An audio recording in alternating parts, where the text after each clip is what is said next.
നല്ല ഫുഡൊക്കെ ഉണ്ടാക്കി കൊടുക്കുന്നില്ലേ? ഉണ്ടാക്കാറൊക്കെ ഉണ്ട്, പക്ഷെ കഴിക്കണ്ടേ. ഭക്ഷണം നന്നായി കഴിക്കണം കേട്ടോ. മോളുടെ ട്രീറ്റ്മെന്റ് എന്തിനുള്ളതാ? ഇന്ന് അവൾ എന്നോട് പറയുക അവൾ അധികം കാലം ജീവിച്ചിരിക്കില്ല. തമാശ പറഞ്ഞതല്ല, ഞാൻ ഇനി അധികം കാലം ജീവിച്ചിരിക്കില്ല. ആളുകൾ ഇങ്ങനെ ഞെട്ടിക്കുന്നില്ല, അത്രയില്ലല്ലേ? അന്ന് പട്ടി അഴിച്ചോട്ടെ ഞെട്ടിച്ചതുപോലെ. ആ കുട്ടിയുടെ ബ്രെയിനില് ഒരു സിസ്റ്റ് കടന്നിട്ടിരിക്കുക, മരുന്നില്ല. സ്റ്റിയറിംഗ് പോയിന്റിലായതുകൊണ്ട് സർജറി റേഡിയേഷൻ നടക്കുകയില്ല. പിന്നെ വല്ല മിറാക്കിൾ സംഭവിക്കണം. നോക്കാം. ഡോക്ടറെങ്കിലും പറഞ്ഞപ്പോ വിശ്വാസമായി അല്ലേ? മനുഷ്യന്റെ കണ്ടുപിടുത്തങ്ങൾക്ക് ഒരുപാട് പരിധി എന്ന് വെച്ചാൽ ലിമിറ്റ്സ്. അതിനപ്പുറത്തും അത്ഭുതങ്ങൾ സംഭവിക്കും. ടീനമോൾ എന്ന വണ്ടിയുടെ സ്റ്റിയറിംഗ് ഇനി എനിക്കിതാ.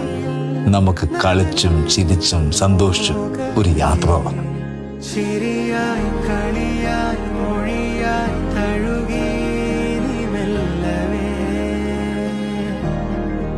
രാത്രി മുഴുവൻ യൂട്യൂബിൽ നിന്ന് കണ്ടു കാണുമല്ലോ. സിനിമയായിരുന്നു. ഏയ് അങ്ങനെയൊന്നുമില്ല. ഉറക്കം വരുന്നവരെ എന്തെങ്കിലും കണ്ടോണ്ടിരിക്കും. Mostly Netflix. നല്ല സിനിമയാണ്, ഞാൻ കണ്ടിട്ടുണ്ട്.